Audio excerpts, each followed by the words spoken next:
welcome to Deeply Curious. My name is Cody Jensen, and joining me, recording live from New York City, is my wife, Sarah. Hello. My wife of now 10 years. Mm-hmm. The day after this podcast comes out on November 7th is our 10-year wedding anniversary. Yes. And so that's what we're going to talk about today. Yes. Is our experience of being married for 10 years, our experience of being married at 18 and 19 years old for a long time. Yeah. It's a unique experience, I think. But before we jump into that, just want to let you know that this podcast is sponsored by Moment Lenses. Moment is a company that creates lenses for your cell phone to allow you to take better photos, record more interesting and better video. They have fisheye lenses, wide lenses, telephoto lenses, and now an anamorphic lens for those wide angle movies that you want to create using your phone. The cinematic flares and super wide.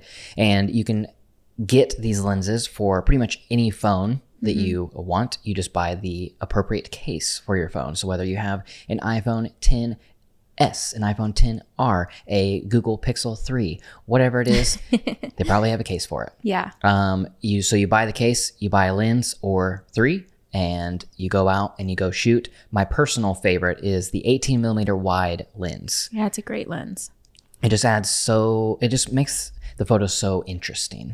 And it's not as crazy warpy as the fisheye, but I actually do really like the fisheye for certain architectural photos. Like if you go into the Guggenheim or into the Oculus here in New York City, something that's already Fulton Center, all of those have nice curves and they're very roundish type buildings. And so when you put a fisheye on, it doesn't look distorted, but you get to take a picture of the entire inside. Yeah. And so that I think is awesome. They're fun. Telephoto is amazing for portraits. It adds that extra compression, extra depth. Yeah. You know what else I like about them? Speaking as a person who's not a photographer, really, is that you can buy the lenses and take them with you on travel, and you don't have to carry this like massive camera because it's just your phone, and the photos turn out better. You know what I mean? I do. That's what I like about them. Sweet. So if you want to check out Moment Lenses, you can use this exclusive link so that we get affiliate credit by going to moment.deeplycurious.fm. Like I've said before, I know you know how to find things with the Googles and the interwebs, but we'd appreciate it if you used our link because that actually gives us credit for you looking. So that is moment.deeplycurious.fm. It's also linked in the show notes. Yeah. All right, 10 years of marriage. 10 years of marriage. Jumping in. So for those of you who don't know or aren't aware of our story, I guess we can kind of give you our love story and then we can jump into just talk about it. So we grew up together in the same church. We have basically been around each other or known of each other essentially our whole lives. But if you want to pinpoint it, it would be early grade school. Something like that. We were in the same church programs together on stage and singing. Yeah, which I actually didn't know until we found all of that old footage. Yeah. I think I remember you first is like when I was old enough to understand your parents owned the water park. And then obviously you were like around in church, but we weren't friends or anything. It was just like, oh, his parents own the water park. Yeah. I don't remember you when we were like small children. Yeah, the earliest memory I have of you is children's church because your mom my mom was the teacher. The children's church. And the reason I remember it is because there was a time when your mom made me mad whenever I was like in early grade school because I thought that she was treating you better than she was treating me. Oh. And so I learned about nepotism. Oh, I see. In children's church. If we want to talk about moms, I was always intimidated by your mom. I mean, most people are. That's actually even that is an interesting dynamic of like dating and being married so young and like from the same town and like how your families just know everything about everybody. It's an interesting dynamic. It's fine. Nobody hates anybody, but it is interesting to be like, oh yeah, I know everything about your family because, And then we actually started being, I guess, more around each other. Yeah. Whenever we got into junior high era and we started going into youth group, because we were, I guess, put into more proximity because we entered into co-ed church. Yeah. Also, I think you were probably just around more. Yeah. Yeah. I was around more, but also before that, we were in Royal Rangers for me, which is like the Assemblies of God version of Boy Scouts. Yeah. And I was in Missionettes. Sarah was in the Missionettes. So it was segregated before junior high, but then once we got into junior high, we went into the co-ed youth group. Yeah. And so we were able to mix and mingle. Okay. But I didn't notice Sarah for a long time. I mean, we were around. We went to the same I always like to camps joke and stuff. that he thought I was ugly. Yeah. I mean, he can't deny it. So Well, the thing is, I didn't think you were ugly, but my his perception of beauty was not me. Well, I just, whenever in my public school, just the right. I mean, we're all super raised to assume a certain standard of beauty. Yeah, I get it. The It's super fine. popular girls and stuff like that. That they were the ones who I was crushing on or whatever, and then I would go to church and you just weren't on my radar. Right. So because I was not that. It's fine. I'm not hurt about it. I mean, obviously, we're together. Yeah, so I'm fine. It doesn't bother popular me girls lost. Am I right? So whenever we were in junior high era, we started being around each other more. Yeah, hanging out. And then, so specifically for me was March 16th, 2004. How do you know the date? We went to Teen Roundup camp. Yeah, I remember. And we also were... these names. Yes. Teen Roundup camp was everyone who's not involved in church things is just laughing at us. It was a camp in Oklahoma that they had probably, I don't know, 10 train cars that were just they had converted. They had basically 11 train car length of track and then 10 train cars on the track, and then you would go out there as groups, and they had converted all the train cars to bunks and stuff like that. And so our youth group went out there, and the girls had their own train cars, and we had our own train cars as the boys. And I was hanging out with the boys, doing our things. This was around the time, this was in the height of my time of carrying around my mini DV camera tape and camera and filming everything. And that's the reason I know the date. Is because back then when you pressed record, it would pop the date up on the camera. I wish they would bring that back. I love that. I mean, you can see it in the metadata now. That's not the same. It's not nostalgic enough, you know? So we were at this Teen Roundup camp, and I had not really ever considered Sarah as... pretty. No. I had never considered her as a romantic, prospect. Anything. I was just a girl. Just a girl standing in front of a boy. Not asking him to love her. No, I wasn't. But I specifically remember this day, and I remember the specific moment of walking around, and then I was taping stuff, and then I walked up on you playing tetherball with I was a some other good girls. tetherball player. And I was just filming you playing tetherball, and I don't know if I hit puberty in that moment or what happened, but I just remember just something clicked, and I was like, Sarah be cute. But the problem was that you were crushing on somebody else. Yeah. Hanging out with somebody else. Yeah. And that night, I remember this, that all of the boys being boys were laying in our bunks, lights off, and we just started talking about which girls we found the cutest. And everybody was kind of naming theirs, and I said that I think I just realized or something. Mm-hmm. I think that Sarah is really cute. And I remember saying that in that moment. And so that was the pinnacle shift for me. Which is funny because my brother was also in the group. Yes. Yeah. I mean, your brother had to go along for the ride with all of it. Yeah. So, you know, he was like my best friend for many years. The whole time that I'm like pursuing you and everything else. You guys were in a band together. Yeah. My brother's only a year and a half older than me. So like all of our friends were the same friends. Which makes him only 6 months older than me. Yeah. And so we were close. Yeah. And then now I'm like crushing on his sister. Yeah. And having to deal with weird family dynamics, I'm telling you. That stuff.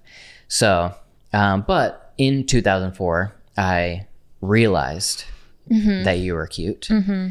And then, but I never pursued you. I didn't pursue you romantically at that moment. We were just friends for a long time. Yeah. Well, a long time, maybe like a year or something. We became friends then.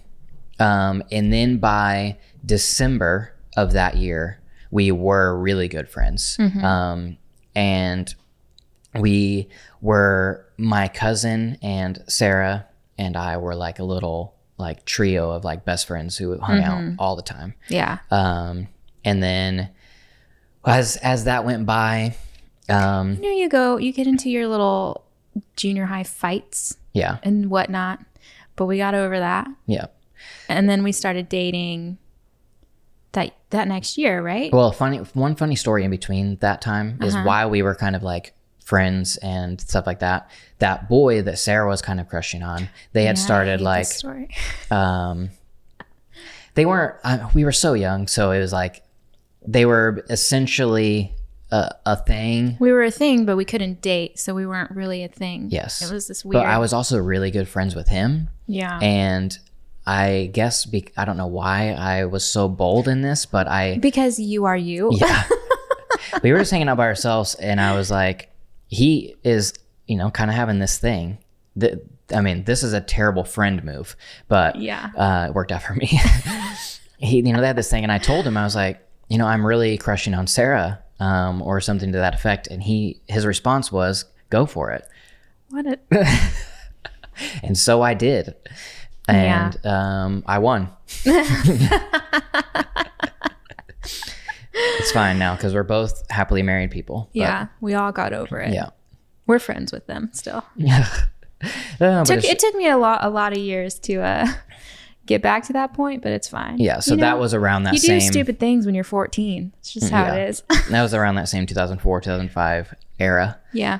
And then I think it was probably still 2004.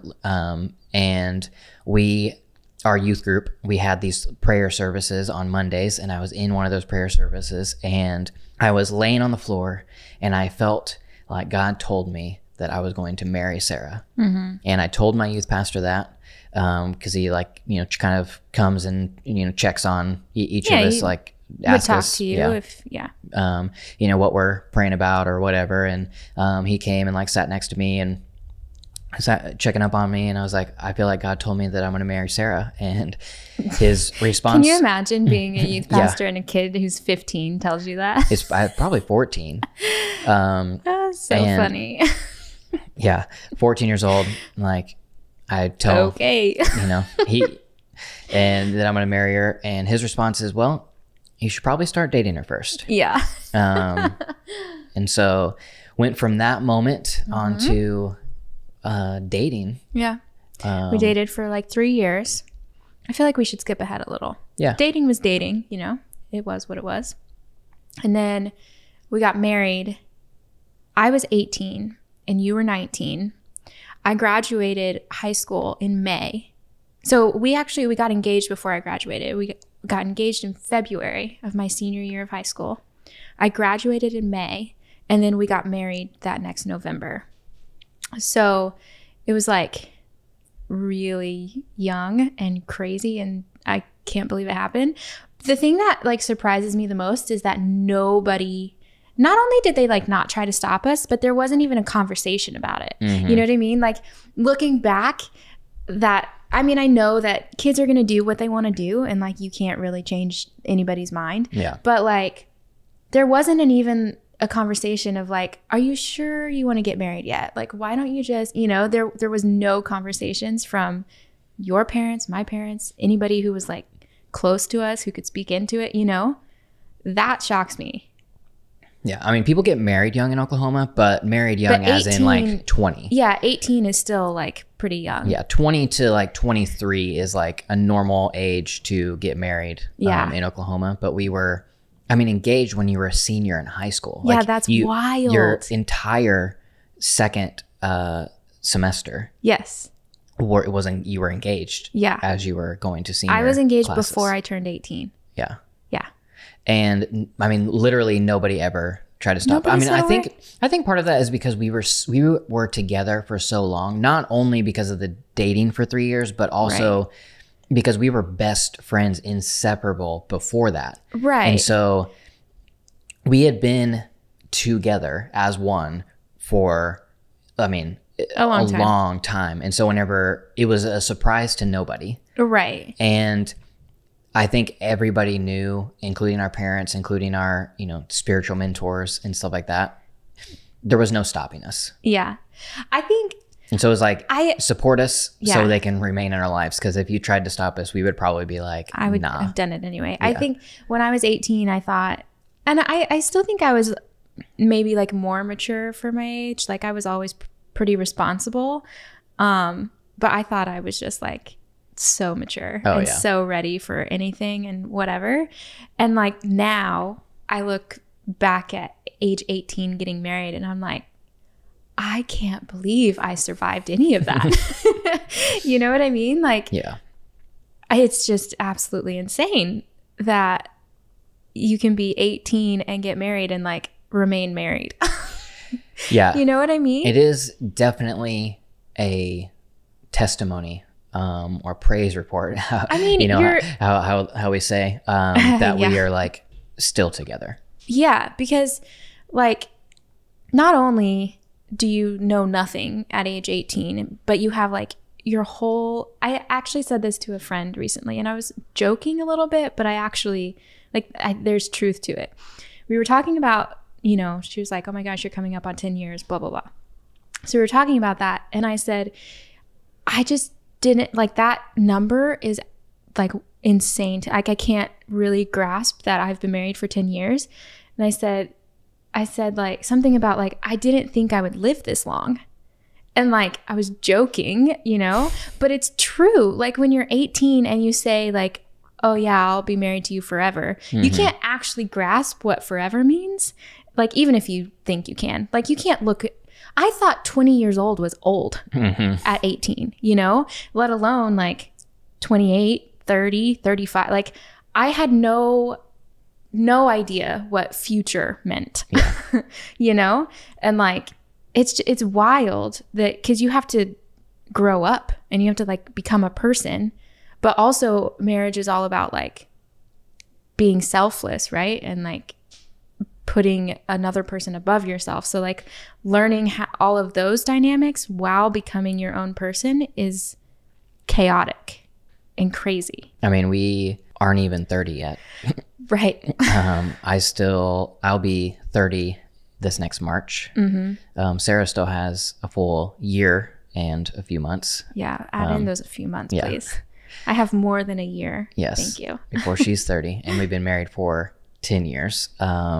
And like Sarah was saying, the age from 18 to 25 is whenever you truly become like who you are. Yeah. Before that, you're becoming who you are. But I mean, scientifically, it's like your frontal lobe isn't even developed until you're 25 as a girl and 26 as a guy, And so you can't even make rational decisions like fully. I mean, to a certain degree. Yeah. And it's like if you told me that whenever I was 23, whatever, about how like my brain's not fully developed, you would have and I don't laughed in actually their like face. literally would have laughed in their face and, scoffed at the idea that I don't know everything. But then legitimately hit 25. And I don't know how long it, somewhere after 25, I remember like having the epiphany, essentially. Like I had the moment of, oh, like I don't know anything. Yes, I cannot believe the way that I used to think that I actually knew everything and how much I actually don't know. Yeah. I mean, same for me. Like I was probably 25. I don't know, somewhere around there. Like you literally just like wake up one morning and you're like, oh my gosh, what have I even done before now? It's literally like a flip of a switch, and you're like, oh, I'm an idiot. Okay, cool. Like I had no idea that I couldn't make decisions before now, but I couldn't make decisions. Yeah. And to like put that into perspective of like, we got married when we were 18, and survived 18 to 25, 26 is like absolutely insane. And it's also interesting because, well, like you talk about this all the time about how you think that we're like very a match made in heaven. Yeah. Like you think that there's not another human being on earth who's like as compatible as I am with you. I don't. Which is hilarious because I don't think that. But not in a bad way. But no, in like a romantic way. No, I just mean like I could be with anybody kind of way. No, I just think it's kind of insane to say there's only one person who you're so compatible with. Like I that's hard for me to believe. Okay. So we had this conversation like 2 or 3 podcasts ago, about is there only the one? Right. And obviously I don't believe that there's only one person that I could be with. Right. Like I believe there's, thousands, if not hundreds of thousands of people that I would be compatible with and live a long and happy, marital life. But my point, and it baffles me. Like, I don't even understand how you could disagree. That there is nobody now in my life that I could be as close to or like as compatible with in the fact that we have such a deep and long history to the point where we grew up in the same church together. We became friends whenever we were, 13, young. 14 years old. Yeah. We know everything about each other. We grew up together in the same environments, around the same influences, around the same things. Right. Then we dated through high school, again, with the same reasonings. And then we got married at 18 and 19. And we went through the most, changes. Tumultuous times. In like tumultuous time in your own life, trying to figure out who you are. Right. And early married, so trying to figure out who we are. Figuring that out together, actually growing together to the point where we are I understand. Now. And I mean, how could, if literally we walked out of here and one of us got hit by a bus and we had to, find somebody else, there is not one other person in this world that could have that deep and rich of a history to be as compatible as we are in a romantic relationship. I'm not saying that either one of us could find somebody to have a long and happy life with. I'm saying that any other person would be coming into the relationship with their own history, baggage, experiences. I know. I think it's still a bit much to say. I do. No, I'm sorry. No. I don't know. There's just something in me that like, I just can't believe that. I can't. You can't limit yourself to only having me. Yeah. You're what is that, a polygamist? No. Wait. Maybe. I'm not that though. Were you married to multiple people? I'm not married to multiple people. Yet. Nor do I want to be. I can barely keep up one marriage.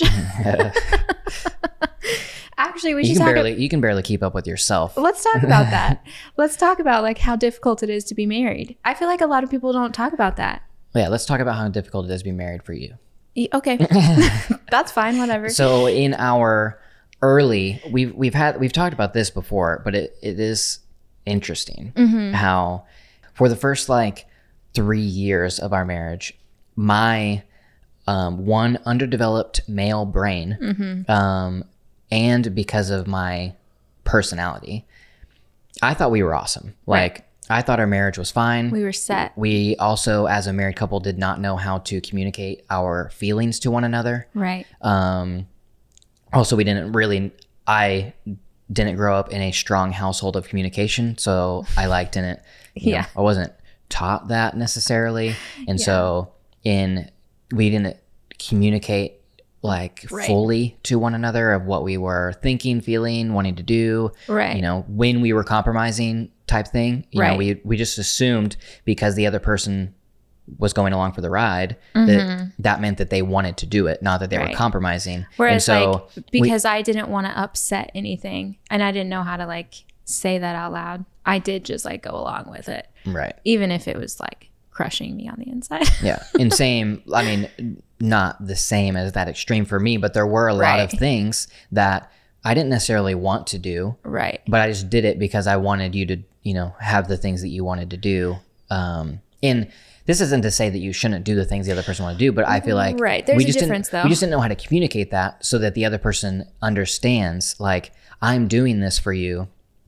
Because then if that's never talked about, what it was doing in me, and then we can get into what was happening with you, but like what it was doing in me is I was just like kind of building up, not that you keep record, but it was like I felt like I was compromising constantly, but never being compromised with because I didn't know. And the same thing for you. It's like you didn't know that I was compromising, like because you felt that I was happy with doing what we were doing because I never voiced, you know, that I would have rather done something else. Same for you. Also, you weren't voicing that you would rather do something else. So I was like, why are we always doing what you want to do? Whenever I didn't realize that we weren't always doing what you want to do because you felt almost the exact opposite. Right. And so in that time, I think that is, you know, that is an issue all in itself. Right. But then the other thing is that because I was young and I don't know, like just blind, stubborn, and didn't know. I didn't recognize the signs of that Sarah was not feeling 100. And so I just kept going about my life, never changing. Yeah. Yeah. Because I think the major thing was that how you grew up in your family was very blunt and honest, and like there was no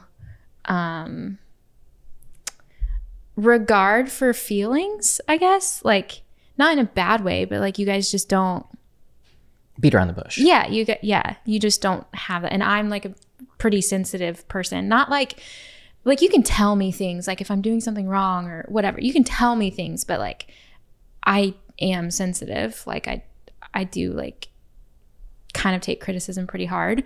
And so, mostly because like I have really high standards of myself.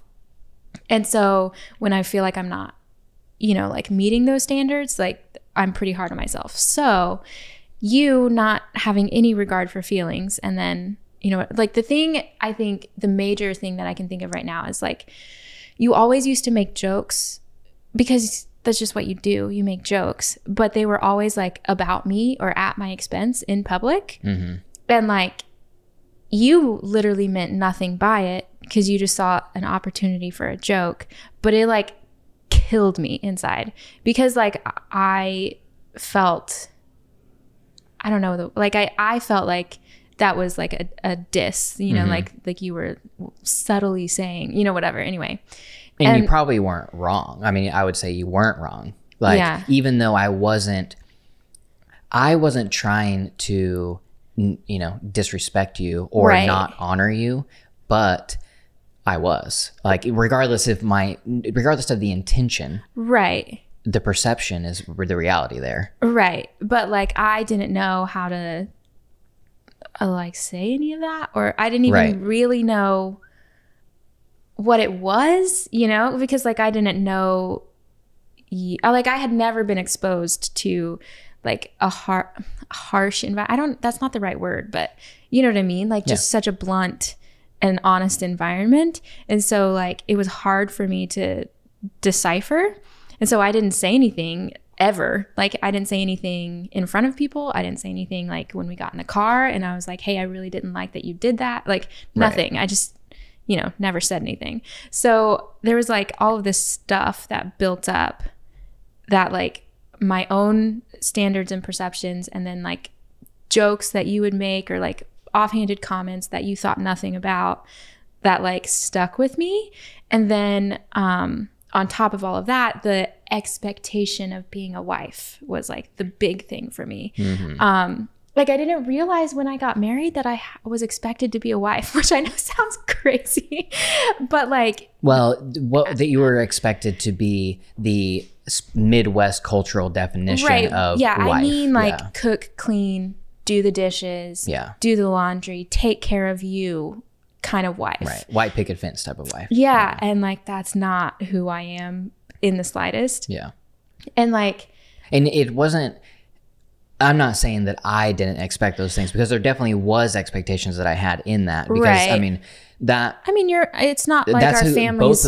Both of our mothers were, mostly the caretaker, mostly that role. Even, they both were working women as well, but they would be the one to make all the meals and do most of the cleaning and all that type of stuff. Mm-hmm. So I think we both entered into the relationship expecting that to be the role, mm-hmm. even though that is far from, who you naturally or even want to be. Yeah. Yeah. And like, it was, I remember there was this one time I was like really struggling with that, because and it wasn't just like these like unspoken expectations. People like told me things, like, oh, you have to do that just because, like, and I don't really accept that. Like just because, why? Like I mm-hmm. question everything.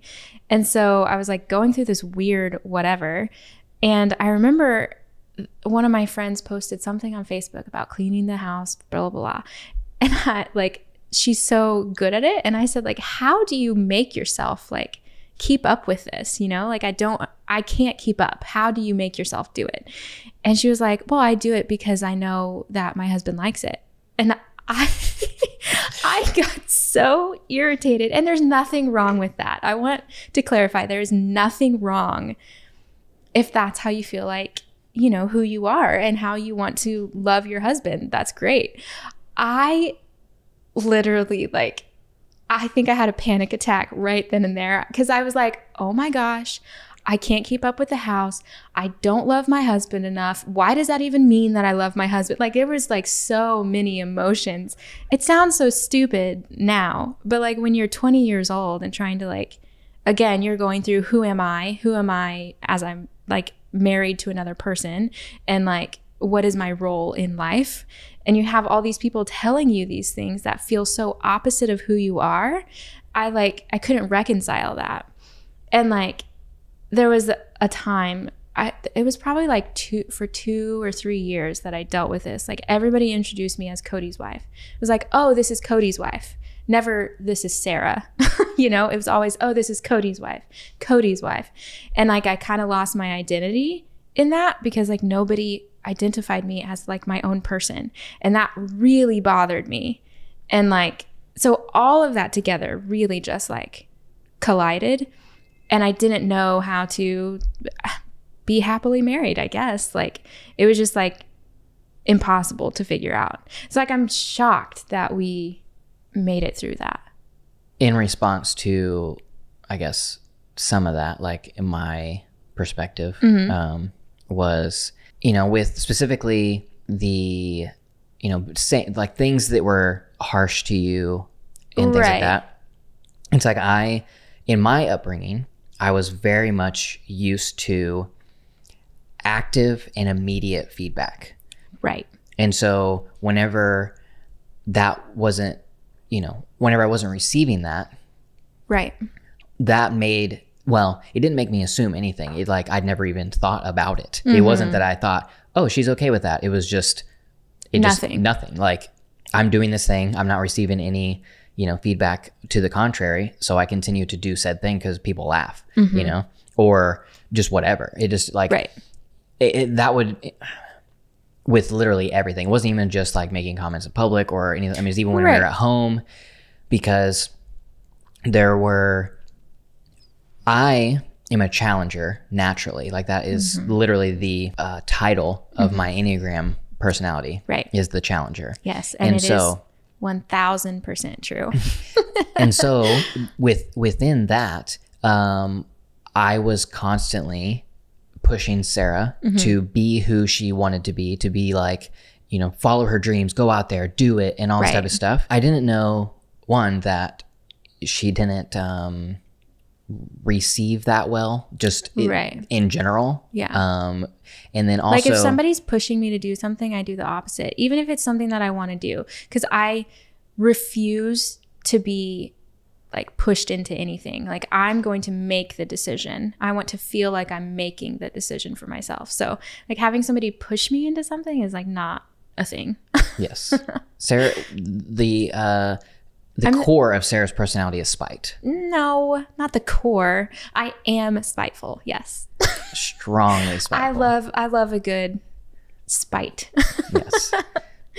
And because of that was like a compounding problem. Yes. Because it was me wanting the best for you and wanting you to be the best version of Sarah you could possibly be. And so I was constantly challenging you and pushing you. Right. And I made the very bad mistake of my, I don't know, I guess the way I would naturally think to encourage was not reverse psychology, but an example of, you know, like kind of like, oh, you won't do that.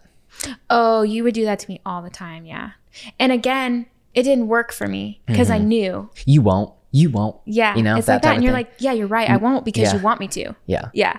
And, you know, obviously it wasn't like a, you know, childhood playground like fight type, you know, you won't. But that was essentially the like the attitude behind it, like the core of it. And so because there wasn't active and open feedback to me, I didn't realize that problem was compounding with me pushing and you know what I would what I do call encouraging. Yeah. But Sarah just, you know, call something completely different. What know? I do call encouraging. Yes. I was encouraging Sarah, and I was, you know, challenging her and pushing her to like, you know, be the, you know, follow her dreams, go out there, do it, make it happen. Yeah. But that was actually doing the opposite for her spirit. Yes. And I didn't know that. And because she wasn't taught in her upbringing to actually voice what you're feeling. Right. And so that just compounded over and over and over and over for years. It's such an interesting dynamic, I think, that we have, because like we are very similar in a lot of ways, right? We're like crazy similar. But there are, I don't know, maybe 2 or 3 things that we are polar opposites on. And it's like... It's like this. We like a lot of the same things. Like we enjoy and you know, same movies, same type of art, same type of music, like all that type of stuff. We typically are the same person in our preferences. Yes. But the reason we prefer that thing are completely different. Yes. Like we come at everything from opposite angles, but we usually end up at the same result. Right. And it's like, it's a cool dynamic, but it's weird. Because like you, and it's weird because I think we're both really stubborn. Like I'm very much like a sensitive feeler, you know, moody, melancholy type of person. And you're like the most logical person I've ever met on planet Earth. And so like, there's like none of that for you. But that's like how I operate out of that kind of stuff. And you operate out of logic. But we end up at the same results. And so like, it's really strange because we'll have this conversation and I can completely disagree with your entire process, but agree with the result. It's an interesting, I don't know, it's really weird. And so like figuring that out was like, it was strange because I knew that we like had a lot of the same like beliefs and desires and whatever, but like I felt like on a day-to-day level we couldn't be more different, you know? I don't know, it was really weird. And like, for example, I think this is actually a good example. Maybe I was like maybe 23 or 24, and like I have wanted to move out of Oklahoma my entire life. Like that was the thing. I was like, I am never going to be the one who stays here forever. Like I'm going to get out. And I knew that. Yes. From when we going were into, I was like, never shy about that. Yeah. That when was we were like, dating 15, 16, like she definitely one of said my that. biggest fears was like staying in Oklahoma my whole life and like never being able to go somewhere else. Yeah. And New York City was always at the top of the list. Yeah. And so it was maybe like 23, 24. We had been in Tulsa for like 3 years and maybe 4 or 5 years. Anyway, we had been in Tulsa for a while and I was like getting restless again because that's what I do. Like I just really felt like I wanted to move. I was like, you know what? I said I wasn't going to be stuck in Oklahoma my whole life. I'm 23, 24. Why am I not gone yet? Like I felt like I was falling behind kind of thing. And so I like got pretty like all in about going somewhere. Like I didn't even really know where, or I didn't even care really, as long as it wasn't in Oklahoma.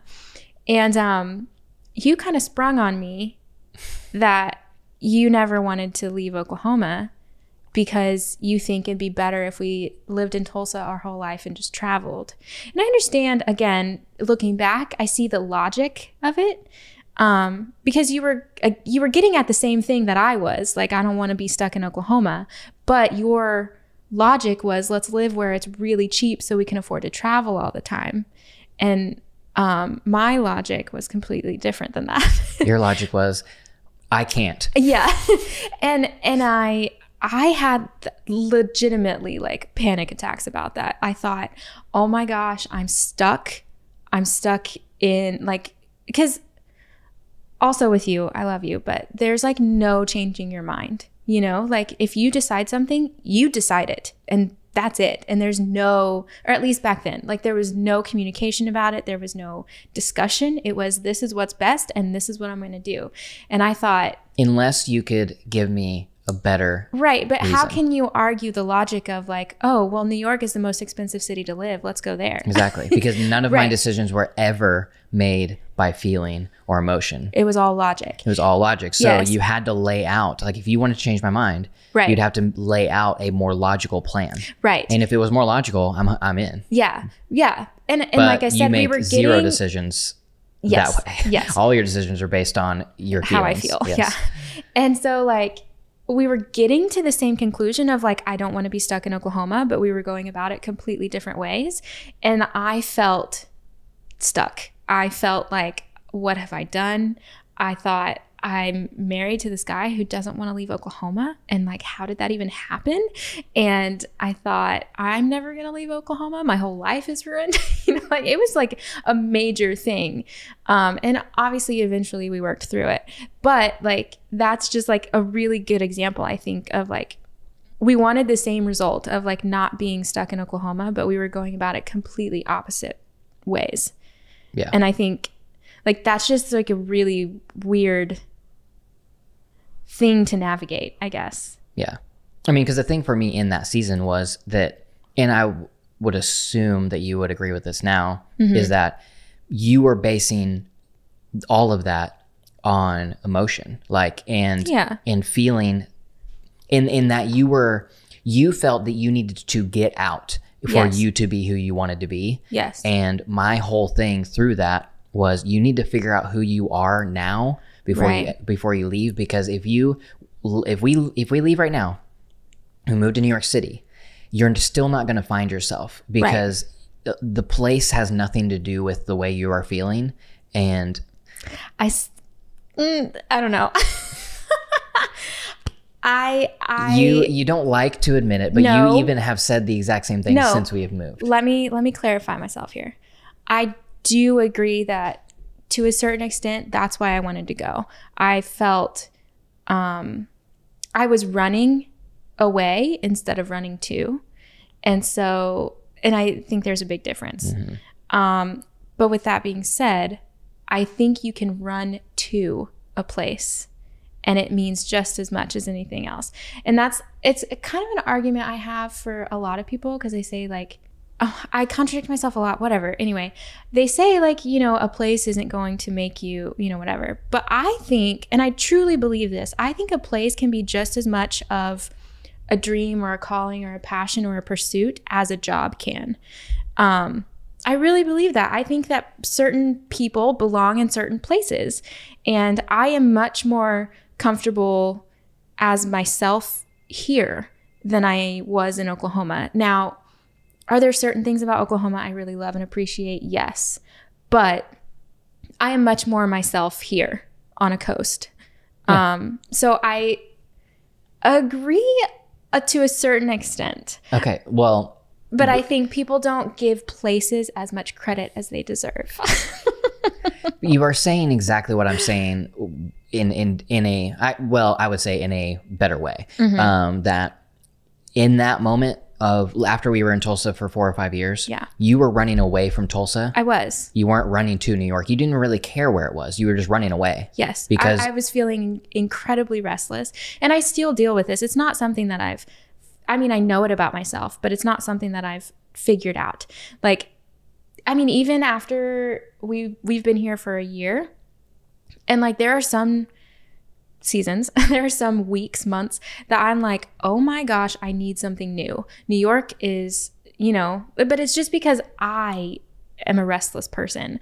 I feel more inspired when I'm on the move. So it has nothing to do with anything except for me. But now... Yes. Whenever we moved to New York, when we actually moved to New York, you weren't running away. Right. You were running to, like you said, you were running to New York. Like you actually were very sad about leaving, even though you knew that it was right. That's what I was going to say. I now, of course, looking back, I'm so grateful that we did not leave, because it was not even a year later, maybe like 6 months later, that I met all of my people, like my best friends who've been my best friends, who will be my best friends, even though they live across the world now. Like, I have never been more like understood by people than those people that I met in that 6 months, following like my whole crazy panic attacks, you know? And I'm grateful that we stayed another 3 or 4 years. To like solidify those friendships. And I did run to New York. I did not run away. And that is the way you should leave anything. I feel like, I feel like people, this is not marriage advice. This is just regular life advice. You need to really learn and like be self-aware of how you leave things and places and people, and no matter the circumstances, you should leave them well. Like, even if you were burned, even if you were treated poorly in a job or whatever, leave with respect, because that will follow you. Yep. Just some life advice. Absolutely. I mean, it is way more important how you finish than how you start. Yeah. Because that's how you will be remembered. The legacy you leave is how you finish. So important. Yes. And that's in everything, not just in the way you finish life. Right. That's a huge thing. Like, how are you finishing out your life? But also, like, this is something that was taught to me a long time ago that has stuck with me, that your character is only as strong as your last day. Yeah. And, you know, on the last day of the job, on the last day, you know, whatever it is, like, your character is only as strong as that last day. That's whenever you prove who you really are. Yeah, totally. So yeah, just a little life advice thrown in there. Nice. But yeah, it was definitely like a weird time. Tulsa taught us a lot, I think, about being married, and like obviously just like growing up and learning who we are. But it was a struggle, a real struggle for the first year actually of our marriage was fine. But it was years like 2 through 5 or something like that, that I felt like I was drowning the whole time. Yeah. I mean, I felt fine. Yeah. And that's, again, we come at everything so different, but we end up in the same place. And so it's just a really weird dynamic.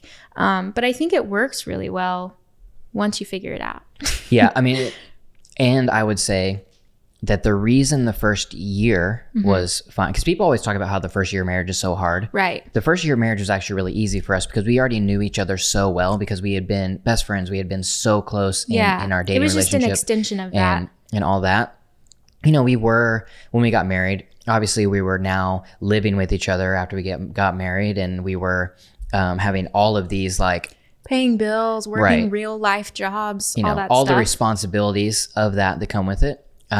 But it really wasn't that hard. And the reason I think that the second year was actually harder than the first year is because all of the miscommunications from the first year were compounding the whole time. But the honeymoon phase essentially was masking those complexities. Yeah, because again, until the second year. Right. And all of those things, all those miscommunications had compounded until it was like, you couldn't hold anymore, and we weren't talking about it, and the newness wears off. Right. And so now it's like we need to deal with this, but we didn't know how. Yeah. And I think on a certain level, I thought my life was going to look completely different than it did, or that it does. And I think that's where like not being able to really grasp the future when you're 18 comes in, because I thought like everything was going to be great and perfect, and like we were just gonna, you know, get married and like hang out like we always do, and like go on all these adventures and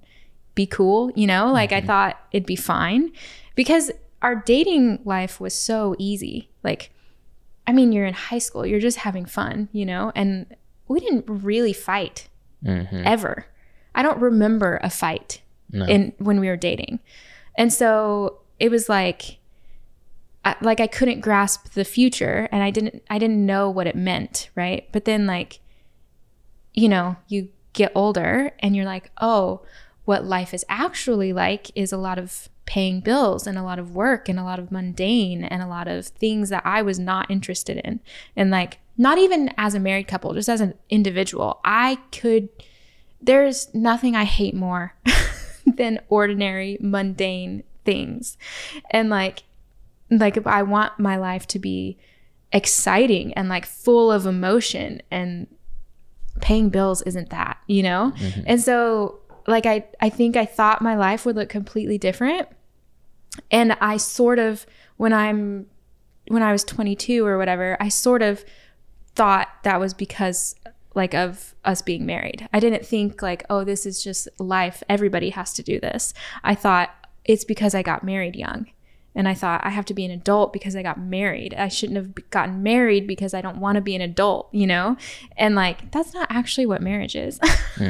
Marriage is like, you know, just having a life partner. It's not about like doing adult things necessarily, or about doing all the fun, exciting things. It's about having somebody to do it with. Yeah. And it's so, like all the things that were crushing you would have been there even if regardless, I wasn't. Yes. But I didn't know that at 22, you know, I thought. I mean, I wasn't helping the situation. Right. But. Yeah. And I know there are definitely things that I am a mess all the time. Like you said, I can't take care of myself, let alone a marriage. Like it's difficult for me. But like, yeah, there was just this thing in my head that I was like, oh my gosh, my whole life is over and I have to be an adult because I got married. And so I resented you for a long time. And again, I didn't know how to communicate those things. And so I didn't. And then you, like with your comments or whatever, it was just such a crazy situation.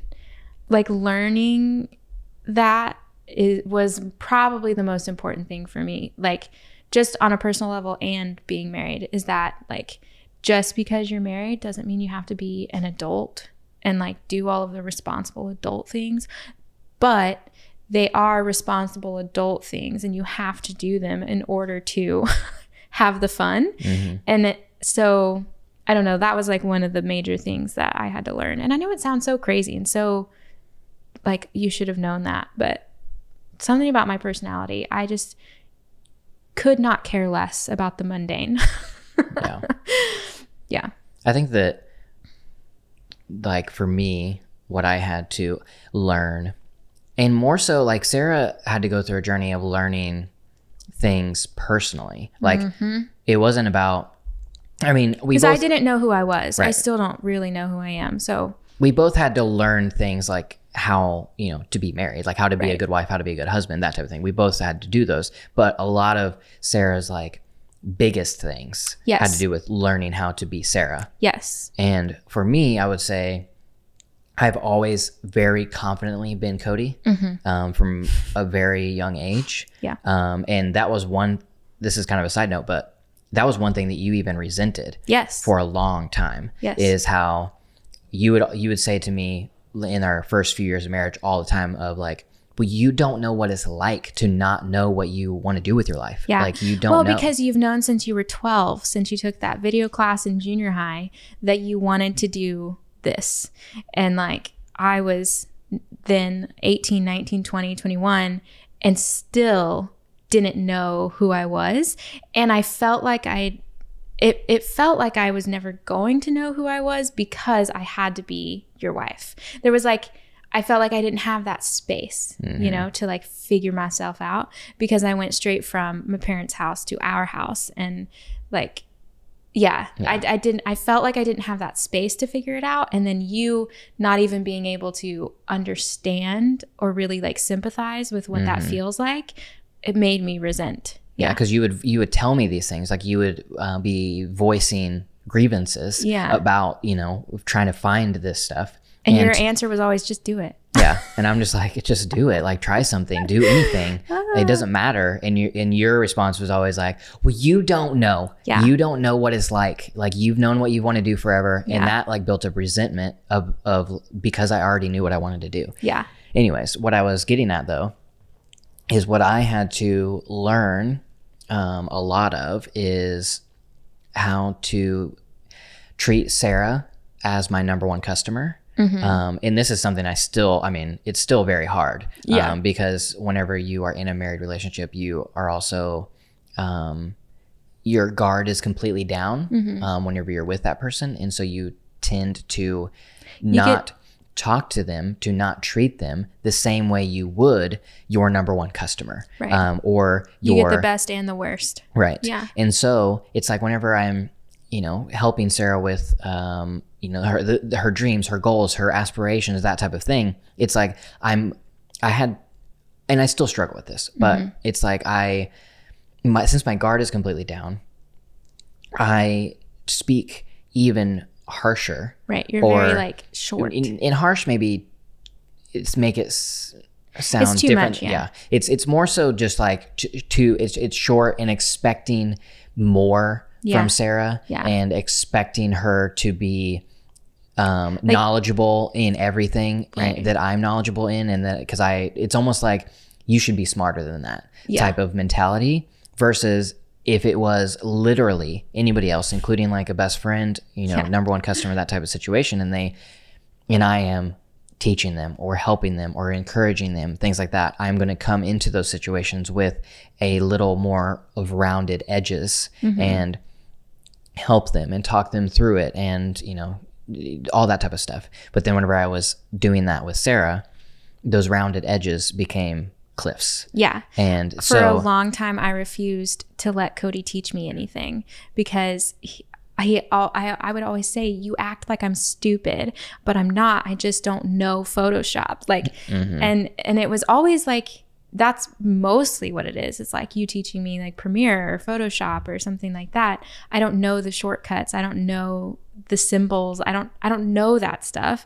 And so you would say like, I don't even have to hit the crop tool or something. I'm like, well, what's the crop tool? What does that look like? I don't know. And you would just literally stare at me. You'd be like, yeah, you know, exactly. It's like staring and being like, are you kidding? Or it's the crop tool, you know, versus anybody else be like, where's the crop tool? And it'd be like, it's on the left side of the screen in the menu bar. Yeah. You know, 3 down, it looks like a little square with an X through it, you know, or whatever. And it's like that, you know, just basically one piece of marriage advice that this is passing this down from people that have taught this, to me, but we need to approach our spouse as think about it.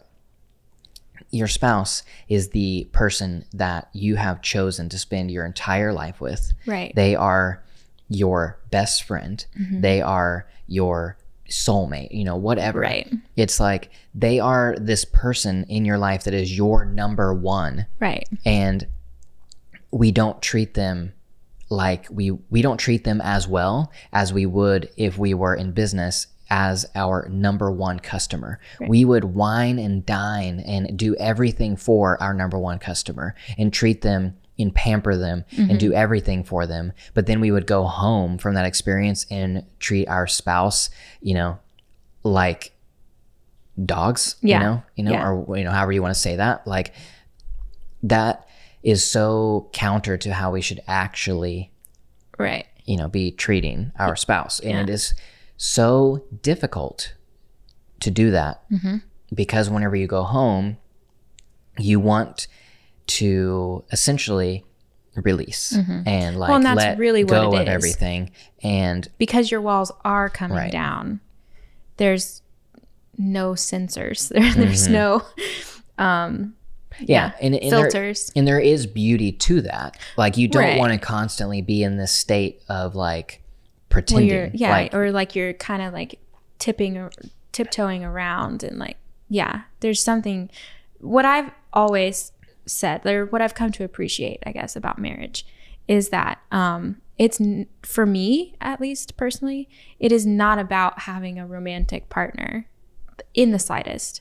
Like obviously there are aspects to everything, but like what I love the most about being married is having a partner, is like having a person who I can who I literally can count on at all times for all things. Like there's no like, oh, I don't want to bother my friend. Like if I'm having a bad day or something, and like I never want to bother people. That's like a thing for me. And so like I hardly ever like text friends and like tell them how I'm having a bad day or something. But like I know I can do that to you because you signed up for it, So like there's no like questions there. And like even on a small scale, I very much love that I never have to go to a party by myself. Like I am terrified of like networking parties or even just regular parties and like all that stuff. But I know I have a person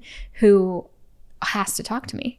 It's like stuff like that I think is the most important. Again, with like coming home and like letting down walls, there is something really nice and beautiful about that.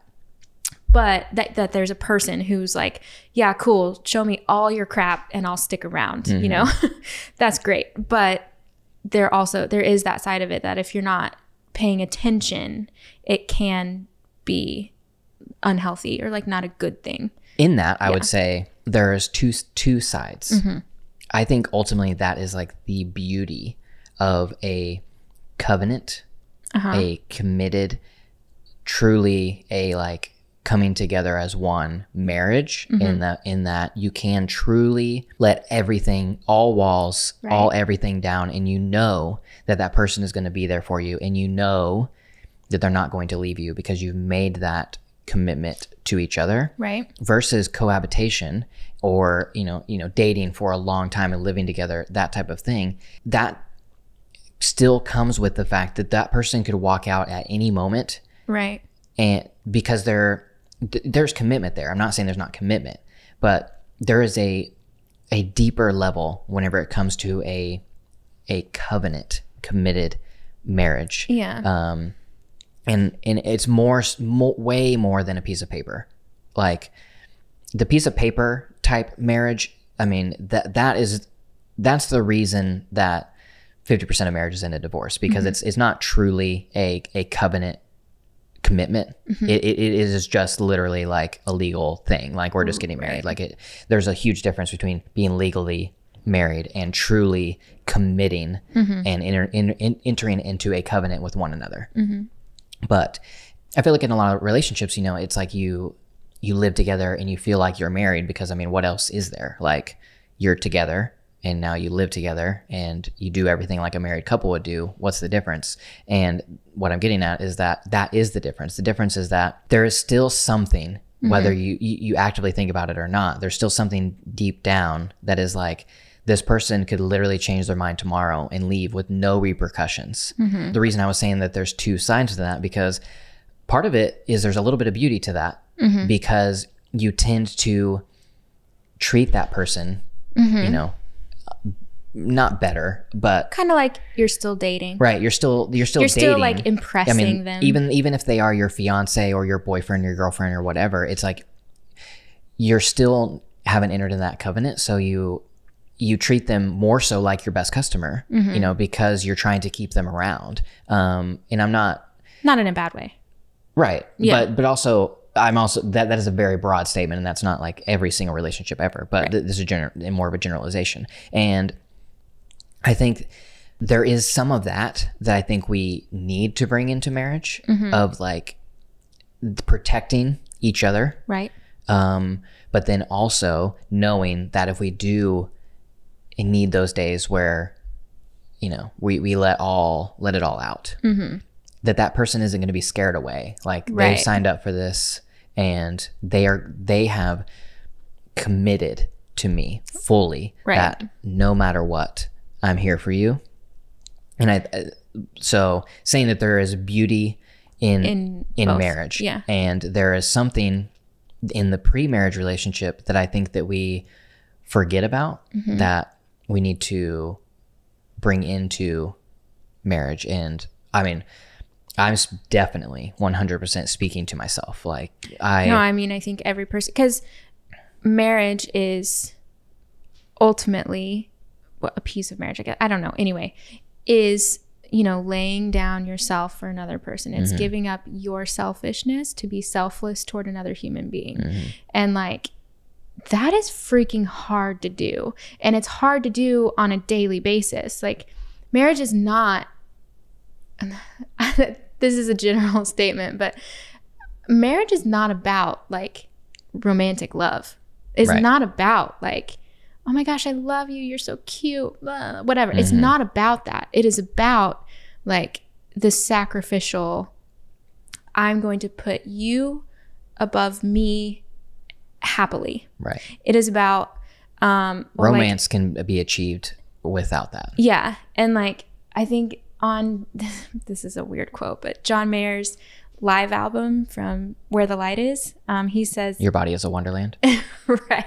No, he says, like, in one of the songs, I can't remember, he's talking about love, and he says, "I don't want the Hollywood hot pink love. I want I got your back love." And like, I think that's it. It's the knowing that like, no matter what, I can count on this person. And like, that's what marriage is. And it's freaking hard. And like, Instagram doesn't talk about that, So. Yeah. I mean, it's like romance is a part of a relationship and a part of marriage. Like, and you have to woo people, whatever. And it is fun and it is needed. Like, it's a pillar of relationship. Like, it's hard to maintain a long lasting loving relationship without having that romantic like part of it. Right. It's obviously important, but it is not even close to like being what marriage is really about. Right. Like, having a built-in sex partner is not marriage. And even having a built-in like romantic, like, lovey, cuddly, PDA, dates, movies, that kind of thing. Type of thing. Obviously, all of that, very fun. Yeah. Wouldn't want to do without it. But at the end of the day, it's really about serving the other person. And that is something that I daily fail at and daily want to be better at. Like, see, I think though that you're better at that than I am. I mean, I don't know if that's true or not. I don't feel like that's true. I don't feel like I think it might be true. I'm not very good at being selfless. To you. But again, like, this goes back to your marriage partner gets the worst and the best of you. Yeah. And like, I don't feel like I'm that nice sometimes. You don't disagree? You can say it. I don't care. Yeah. I mean, I just think about like literally, and it's the small things really. It's not like anything major, but it's like I refuse to change out of my, like when I get home for the day, I put on my loungewear, my PJs, and like I'm not leaving the house again. I would forego dinner. Like if you're not going to go get us dinner, I won't eat. Like I'm not going to change and go get dinner for us. You know what I mean? That's like a thing that like once I'm at the house, I'm not leaving. And like, it's not like you want to go get dinner for us every single night or anything, but you do it. Well, because if I didn't, I'd go hungry. I know, but I'm not being very selfless in that. Like I'm being pretty selfish in every single evening at 6:30 or 7 being like, hey, what do you want to go get us for dinner? Yeah. You know, like that's a thing that happens. Like I feel like on stuff like that, I'm not very, but again, that goes back to me saying like, I'm not very good at keeping up like a marriage, let alone myself. So like, you know, I feel like you're better at that than I am. Well, though I will, in my defense, it's not like you do it happily. You know what I mean? Go get us dinner? Yeah. No.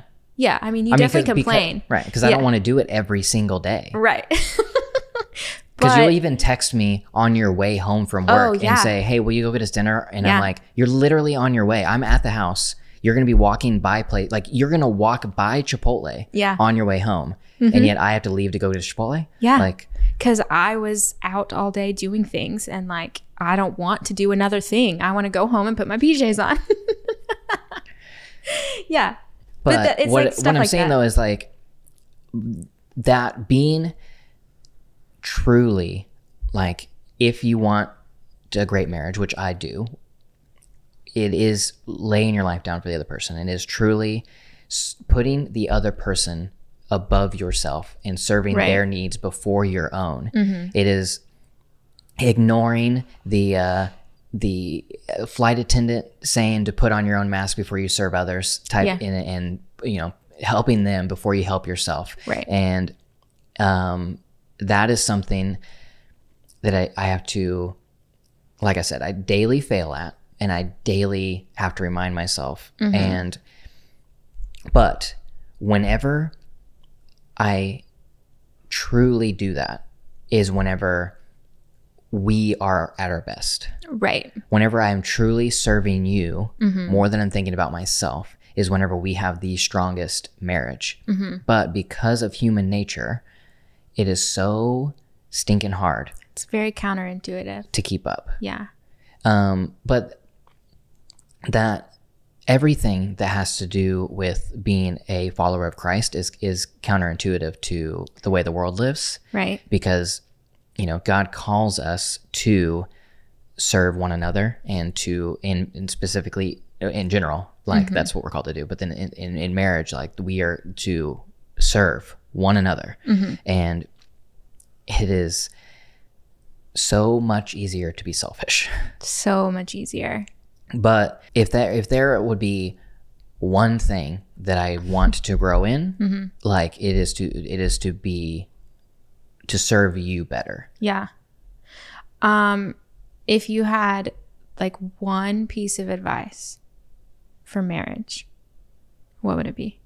Because I was thinking about this, like, oh, we should, you know, leave the podcast with one piece of advice each. But I don't know that I like. I'm sure I've learned some lessons over the years, you know? I mean, we've been married for 10 years. Surely there's something in there, some nugget of wisdom, right? But like I was thinking about it. I'm like, I don't know. I don't know what I've learned. Like it just feels like you've learned way more than what you think you have. Well, I know, but what I'm saying it's the curse of knowledge. Maybe you're way too close to it. I feel like I'm not very good at it. So I feel like you don't want to learn from me, you know? But you've also been married for 10 years without getting divorced. I know, it's a feat. So pretty proud of myself. I mean, I guess probably communication. Yeah. Oh, you know what though? It would be expectations. That's what I would want to like just whatever expectations you have, get rid of them. You know, like expectations, or communicate about them, right? Yeah. But just generally speaking, like if you're going into a relationship of any kind with expectations, I just don't think expectations really bode well for the relationship. You should set expectations together is what I'm saying. Like, I don't think, like, you came in with your own expectations and I came in with my own expectations, and they obviously they weren't compatible expectations. And so there was like a lot of fighting, also compounded with the fact that we couldn't communicate.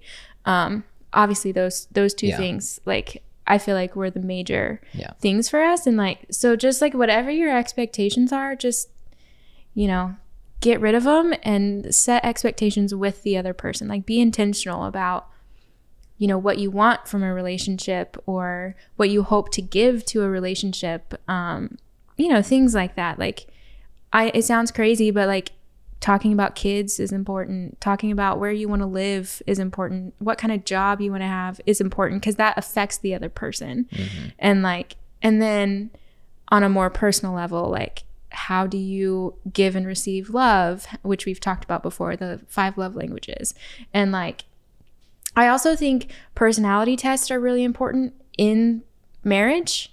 Like, you can say whatever you want about personality tests, but I do think there's something really important about learning how the other person operates and like adjusting your expectations to that. Because I mean, that's helped me even in just the last couple of years, like learning the Enneagram and like learning why you respond the way you respond has really kind of taken the bite out of it for me. Like, I don't get so offended by things you say, because I understand like in my head, I can be like, oh, okay, he's responding this way because of this, but he doesn't actually mean it. Let me just respond with a casual statement of like, can you please rethink that? Like, that's huge.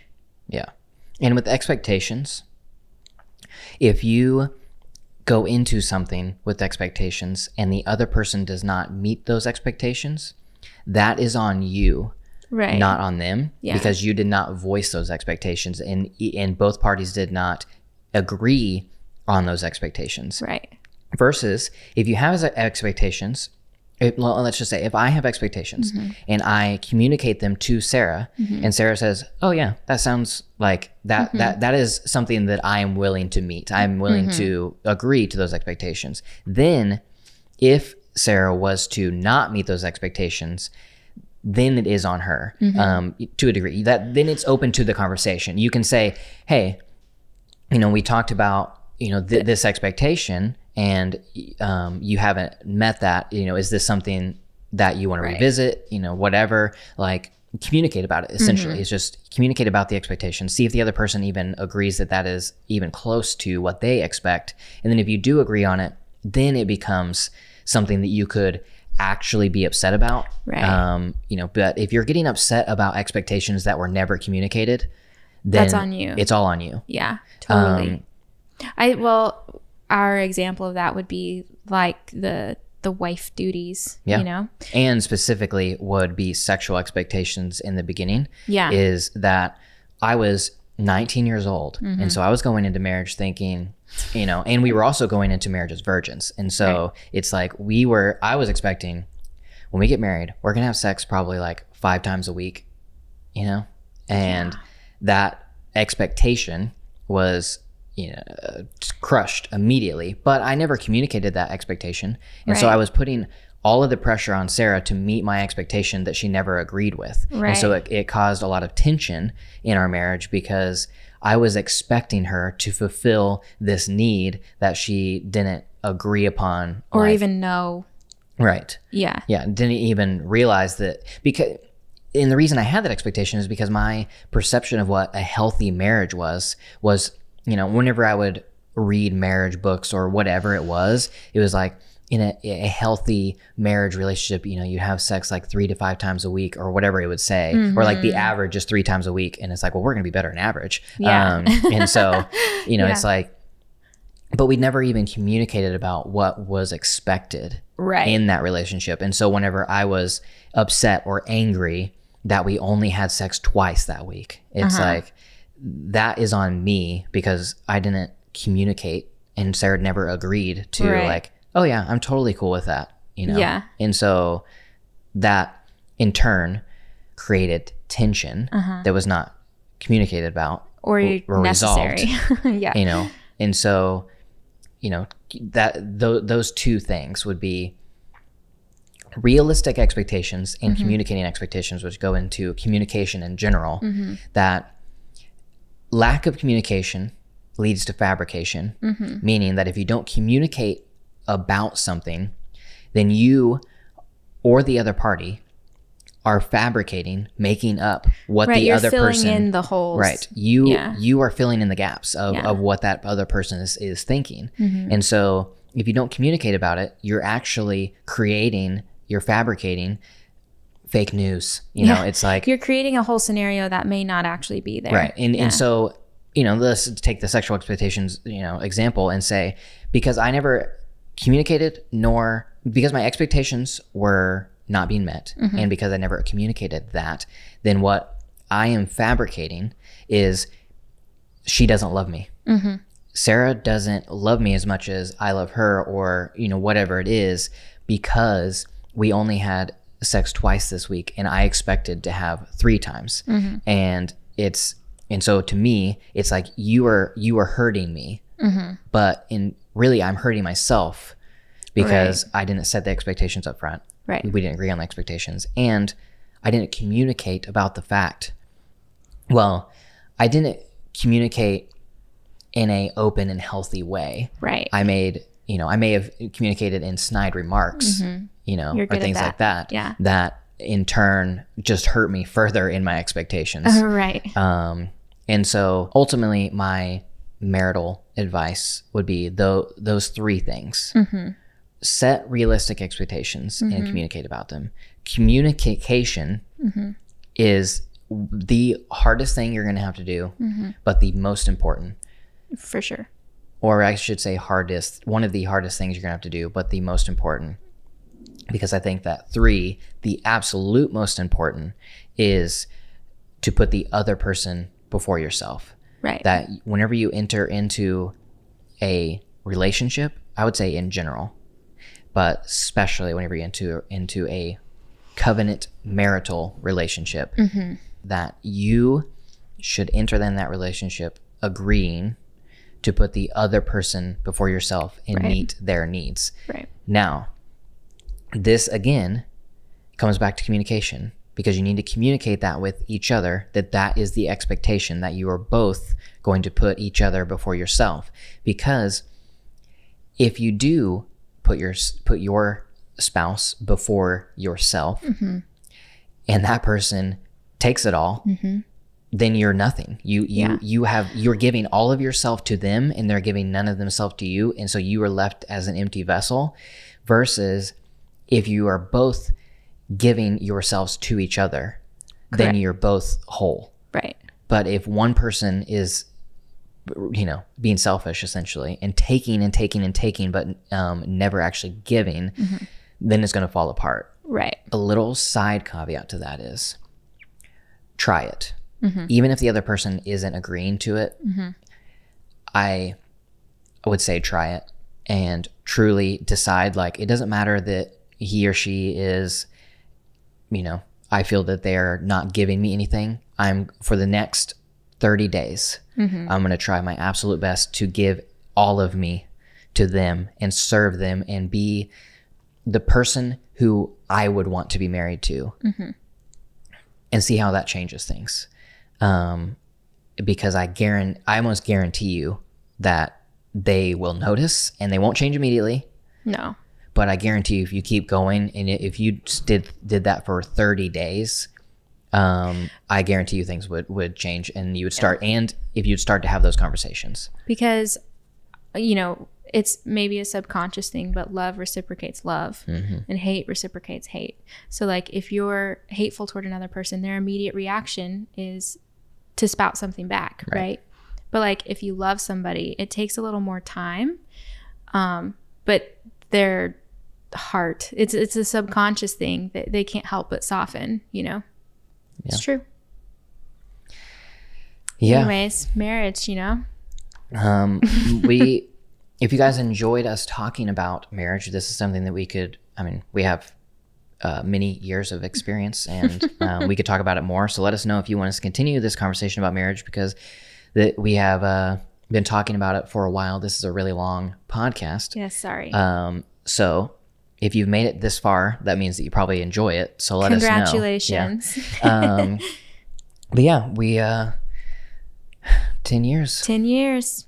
We're doing it. I actually do feel accomplished. Yeah, I do too. Like every anniversary, they're like, oh my gosh, you've been married 5 years, whatever.